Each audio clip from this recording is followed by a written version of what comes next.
Kebotakan datang tidak bisa dihindari. Rambut semakin tipis dan kulit kepala tampak semakin nyata. Dapatkah kita menghindari kebotakan? Atau adakah cara tertentu sehingga rambut bisa tumbuh kembali hingga tampak alami? Dokter Danu akan menjelaskan kepada Anda tentang masalah kebotakan dan solusinya. Kebotakan atau alopecia mempunyai dua jenis. Yang pertama, jenis yang permanen. Yang kedua adalah jenis yang temporer. Kebotakan yang permanen biasanya disebabkan oleh karena faktor genetik ataupun faktor hormonal. Pada laki-laki biasanya disebut sebagai male pattern baldness, sedangkan pada perempuan disebut sebagai female pattern baldness. Sedangkan pada kondisi yang temporer, kebotakan ini disebabkan oleh karena faktor autoimun, stres ataupun gaya hidup.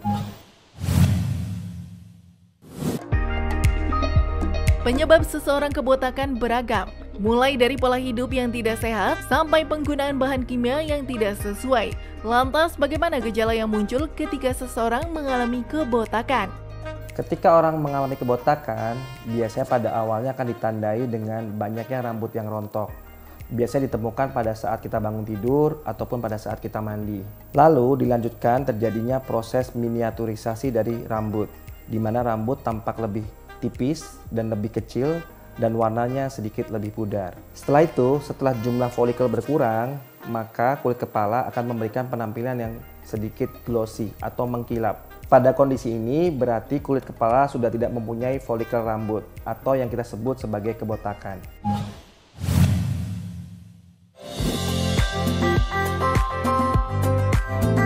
Kerontokan yang berakibat pada kebotakan tentu menurunkan rasa percaya diri. Oleh karena itu banyak orang yang merogoh kocek dalam-dalam untuk melakukan perawatan rambut. Lantas, apakah kebotakan dapat disembuhkan? Pada dasarnya, kebotakan dapat diterapi atau disembuhkan. Pada kondisi alopecia areata, cenderung akan mengalami penyembuhan secara sendiri. Tetapi, pada alopecia androgenik, memerlukan tindakan lebih lanjut. Sedangkan tindakan pada alopecia androgenik meliputi dua hal. Yang pertama adalah dengan mengurangi proses hilangnya folikel, dan yang kedua adalah mengganti folikel yang sudah tidak ada dengan folikel baru, yaitu dengan hair transplant. Pada umumnya, kebotakan dapat diterapi ataupun disembuhkan. Pada kondisi alopecia areata atau kebotakan pada daerah-daerah tertentu biasanya akan mengalami sembuh dengan sendirinya. Sedangkan kebotakan karena hormonal ataupun alopecia androgenik memerlukan dua tindakan. Yang pertama adalah mengurangi prosesnya hilangnya folikel dengan tindakan seperti growth factor, penggunaan zat-zat untuk merangsang pertumbuhan folikel, dan yang kedua adalah mengganti folikel yang hilang dengan folikel baru dengan tindakan hair transplant.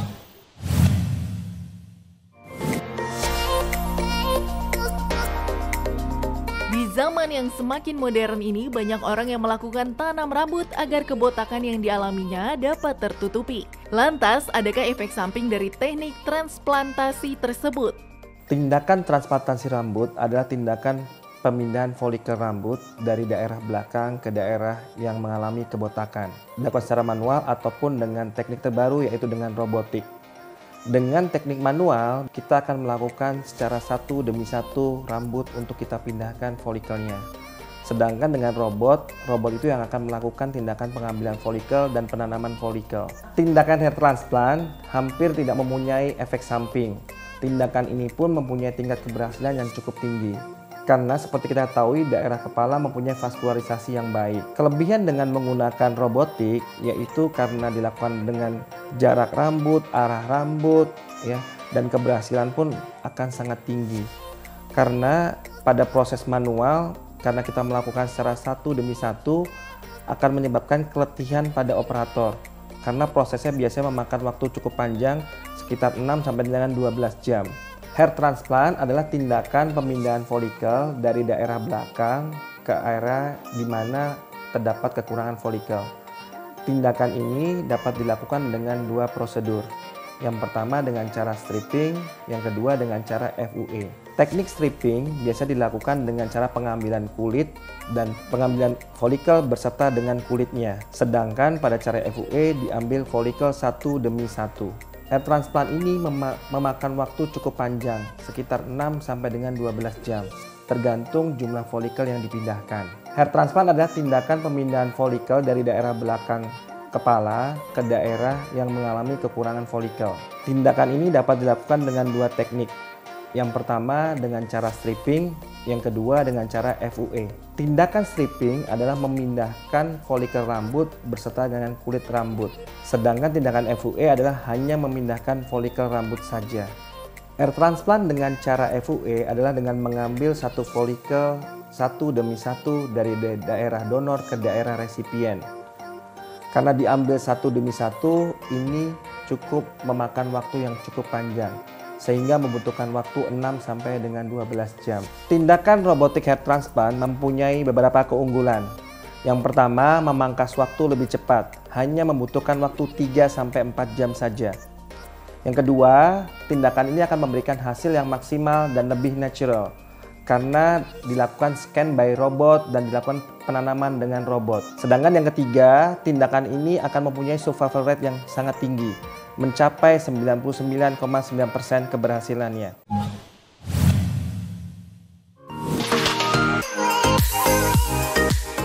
Beragam mitos dan juga fakta banyak beredar di masyarakat mengenai penyebab dari kebotakan. Salah satunya sering mengganti warna rambut dipercaya dapat menyebabkan kebotakan. Benarkah itu fakta atau mitos? Fakta, proses mengganti warna rambut akan menyebabkan rambut menjadi kering dan rapuh, dan menyebabkan kulit kepala menjadi tidak sehat. Hal ini akan berakhir pada kerontokan sampai dengan kebotakan. Jadi bagi Anda yang suka mengganti warna rambut, Anda harus lebih memperhatikan kondisi rambut Anda untuk memberikan conditioner untuk rambut Anda lebih lembab, dan Anda harus rajin melakukan perawatan untuk menjaga akar dan kulit kepala menjadi lebih baik.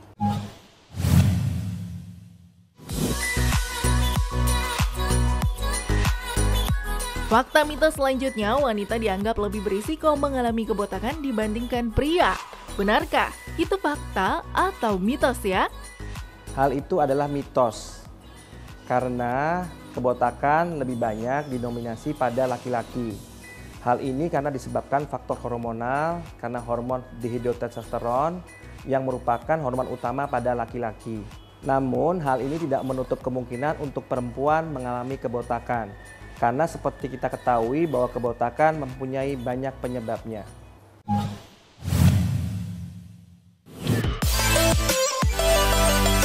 Kebotakan banyak dialami saat seseorang mengalami usia lanjut. Oleh karena itu, menjaga kesehatan rambut harus tetap perlu dilakukan.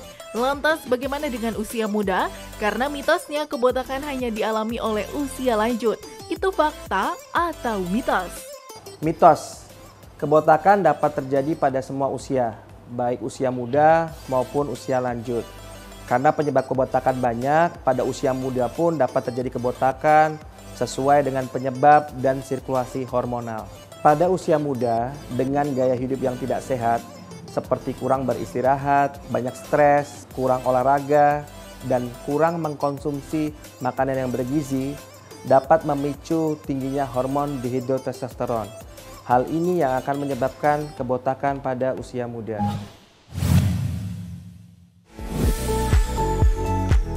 Sudah jelas ya apa saja yang menyebabkan kebotakan terjadi?